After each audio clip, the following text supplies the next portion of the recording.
मेरे सभी श्रोताओं को मेरा प्यार भरा नमस्कार। आज मैं आपके लिए लाई हूँ हिंदी के महान साहित्यकार प्रेमचंद जी की लिखी हुई एक कहानी जिसका शीर्षक है अनुभव। प्रेमचंद जी की रचनाओं का काल है 1906 से 1936 तक का। तो प्रस्तुत है कहानी अनुभव।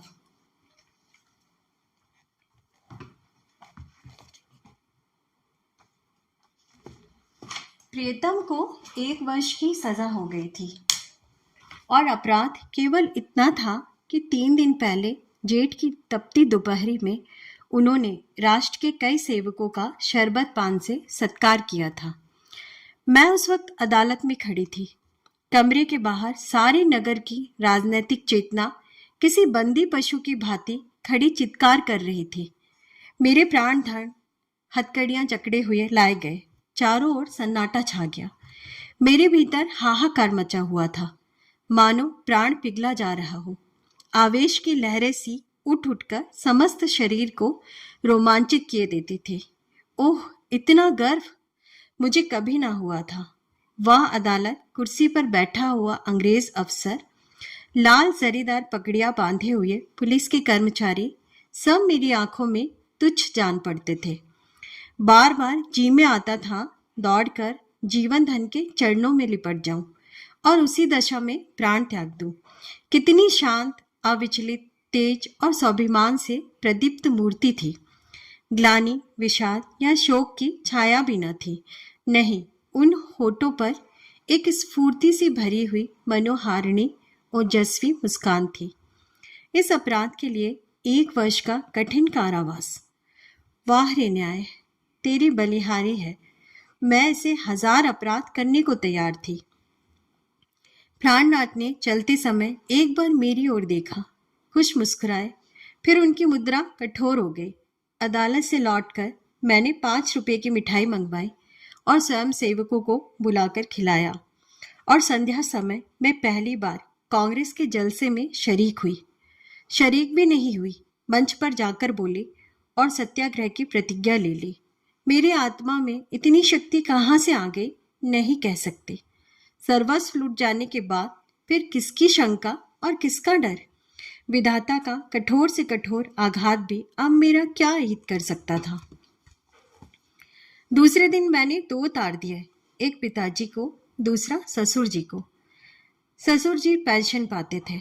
पिताजी जंगल के महकमे में अच्छे पद पर थे, पर सारा दिन गुजर गया।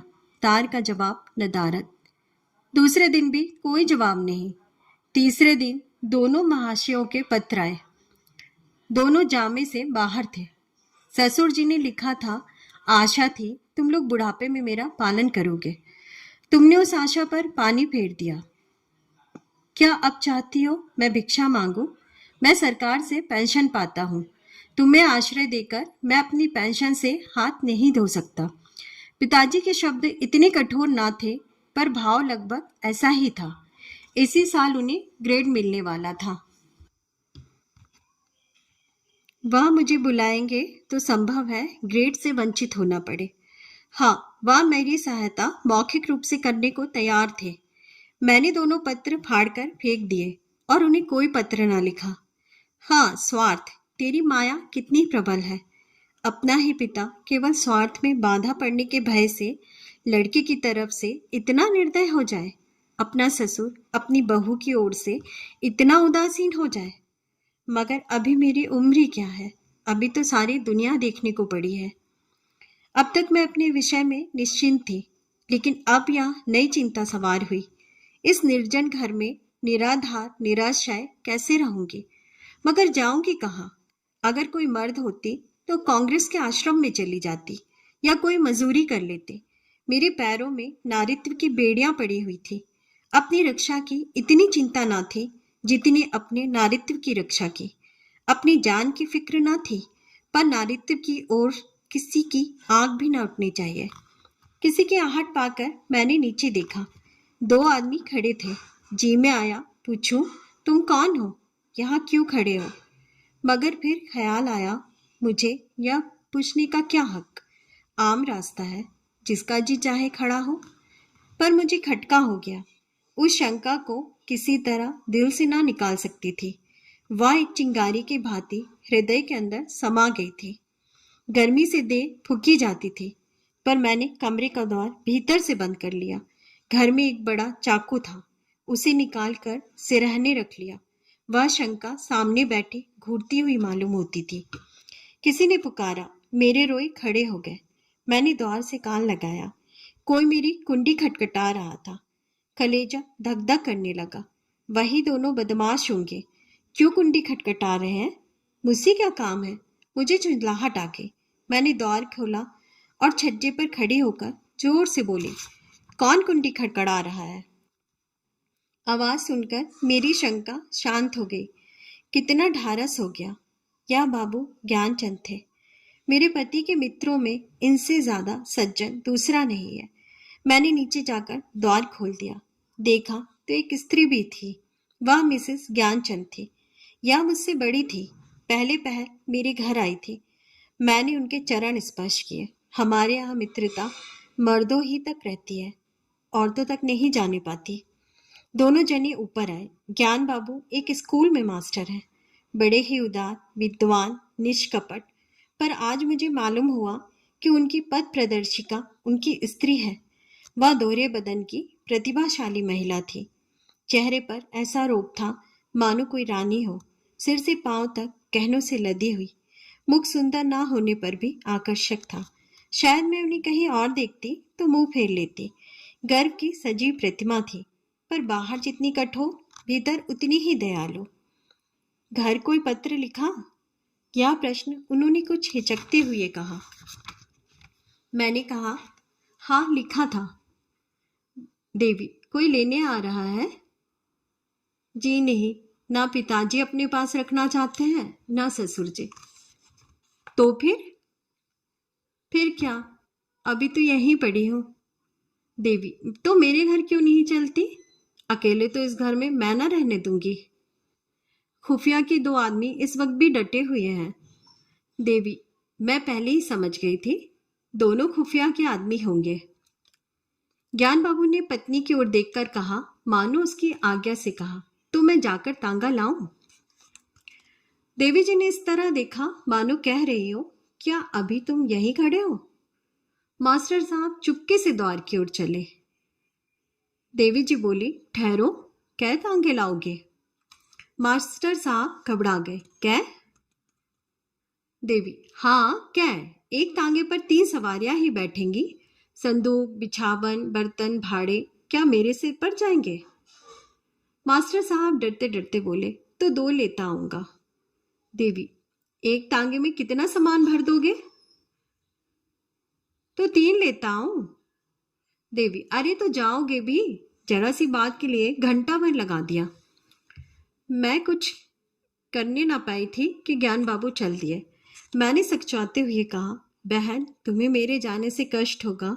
और देवी जी ने तीक्ष्ण स्वर में कहा, हाँ होगा तो अवश्य। तुम दोनों जून में 2-3 पाव भर आटा खाओगी, कमरे के एक कोने में अड्डा जमा लोगी, सिर में आने का तेल डालोगी। यह क्या थोड़ा कष्ट है? मैंने चेपते हुए कहा, आग तो बना रही है। देवी जी ने सहृदय भाव से मेरा कंधा पकड़कर कहा, जब तुम्हारे बाबूजी लौट आवे तो मुझे भी अपने घर मेहमान रख लेना, मेरा घाटा पूरा हो जाएगा। अब तो राजी हुई। चलो असबाब बांधो, खाट वाट कल मंगवा लेंगे। मैंने ऐसी सहृदय, उदार, मीठी बातें करने वाली स्त्री नहीं देखी। मैं उनकी छोटी बहन होती तो भी शायद इससे अच्छी तरह ना रखती। चिंता या क्रोध को तो जैसे उन्होंने जीत लिया हो। सदैव उनके मुख पर मधुर विनोद खेला करता था। कोई लड़का बाला न था, पर मैंने उन्हें कभी दुखी नहीं देखा था। ऊपर के काम के लिए लौंडा रख लिया था, भीतर का सारा काम खुद करती। इतना कम खाकर और इतनी मेहनत करके वह कैसे इतनी हष्ट पुष्ट थी, मैं नहीं कह सकती। विश्राम तो जैसे उनके भाग्य में ही नहीं लिखा था। जेठ की दोपहरी में भी न लेटती थी, हाँ मुझे कुछ ना करने देती। उस पर जब देखो तब कुछ खिलाने को सिर पर सवार। मुझे यहाँ बस यही एक तकलीफ थी। मगर 8 ही दिन गुजरे थे कि एक दिन मैंने उन्हीं दोनों खुफिया को नीचे बैठे देखा। मेरा माथा ठनका, या अभागे यहाँ भी मेरे पीछे पड़े हैं। मैंने तुरंत बहन जी से कहा, वे दोनों बदमाश यहाँ भी मंडरा रहे हैं। देवी, उन्होंने हिकारत से कहा। कुत्ते हैं, फिरने दो। मैं चिंतित होकर बोली, कोई स्वांग न खड़ा करे। उसी बेपरवाही से बोली, भोंकने के सिवा और क्या कर सकते हैं? मैंने कहा, काट भी तो सकते हैं। देवी हंसकर बोली, इसके डर से कोई भाग तो नहीं जाता ना? मगर मेरी दाल में मक्खी पड़ गई। बार बार छज्जे पे जाकर उन्हें टहलने दिखाती। यह सब मेरे पीछे पड़े हुए हैं। आखिर मैं नौकरशाही का क्या बिगाड़ सकती हूँ? मेरी सामर्थ्य क्या है? क्या यह सब इस तरह से मुझे यहाँ से भगाने पर तुले हैं? इससे उन्हें क्या मिलेगा? यही तो कि मैं मारी मारी फिरूं। कितनी नीची तबीयत है। एक हफ्ता और गुजर गया। खुफिया ने पिंड न छोड़ा। मेरे प्राण सूखते जाते थे। ऐसी दशा में यहाँ रहना मुझे अनुचित मालूम होता था, पर देवी जी से कुछ न कह सकती थी। एक दिन शाम को ज्ञान बाबू आए तो घबराए हुए थे। मैं बरामदे में थी, परवल छील रही थी। ज्ञान बाबू के कमरे में जाकर देवी जी को इशारे से बुलाया। देवी जी ने बैठे बैठे कहा, पहले कपड़े वपड़े उतारो, मुंह हाथ धो, कुछ खाओ, फिर जो कहना हो कह देना। ज्ञान बाबू को धैर्य कहा। पेट में बात की गंध तक न पचती थी। आग्रह से बुलाया, तुमसे उठा नहीं जाता, मेरी जान आफत में है। देवी ने बैठे बैठे कहा, तो कहते क्यों नहीं? क्या कहना है? यहाँ आओ। क्या यहाँ कोई और बैठा हुआ है? देवी ने कहा। मैं वहां से चली। बहन ने मेरा हाथ पकड़ लिया। मैं जोर करने पर भी ना छुड़ा सकी। ज्ञान बाबू मेरे सामने ना कहना चाहते थे, पर इतना सब्र भी ना था कि जरा देर रुक जाते। बोले, प्रिंसिपल से मेरी लड़ाई हो गई। देवी ने बनावटी गंभीरता से कहा, सच? तुमने उसे खूब पीटा ना?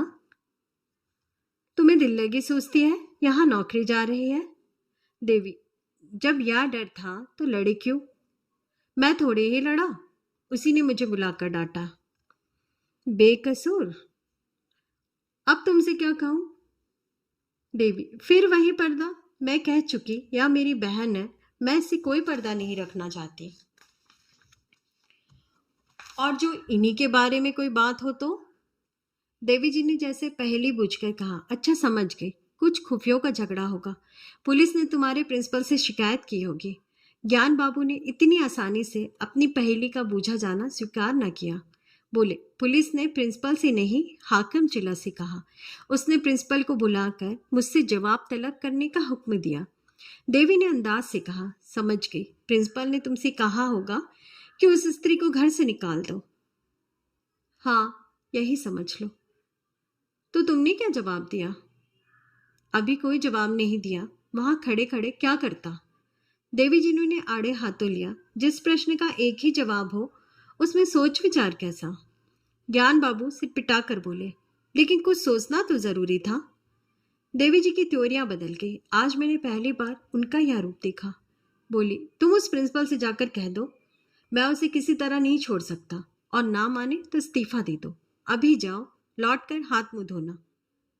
मैंने रोक कर कहा, बहन मेरे लिए।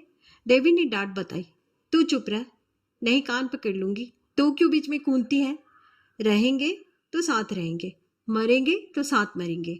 इस मर्दुए को मैं क्या कहूं? आधी उम्र बीत गई और बात करना ना आया। पति से, खड़े सोच क्या रहे हो? तुम्हें डर लगता है तो मैं जाकर कहाऊं? ज्ञान बाबू ने खिसिया कर कहा, तो कल कह दूंगा, इस वक्त कहाँ आऊंगा कौन जाने।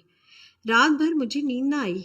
बाप और ससुर जिसका मुख नहीं देखना चाहते, उसका यह आदर, राह की भिखारिन का यह सम्मान। देवी तो सचमुच देवी है। दूसरे दिन ज्ञान बाबू चले तो देवी ने फिर कहा, फैसला करके आना, या ना हो कि फिर सोचकर जवाब देने की जरूरत पड़े। ज्ञान बाबू के चले जाने के बाद मैंने कहा, तुम मेरे साथ बड़ा अन्याय कर रही हो बहन जी। मैं यह कभी नहीं देख सकती कि मेरे कारण तुम्हें यह विपत्ति झेलनी पड़े। देवी ने हास्य भाव से कहा, कह चुकी या कुछ और कहना है? कह चुकी, मगर अभी बहुत कुछ कहूंगी।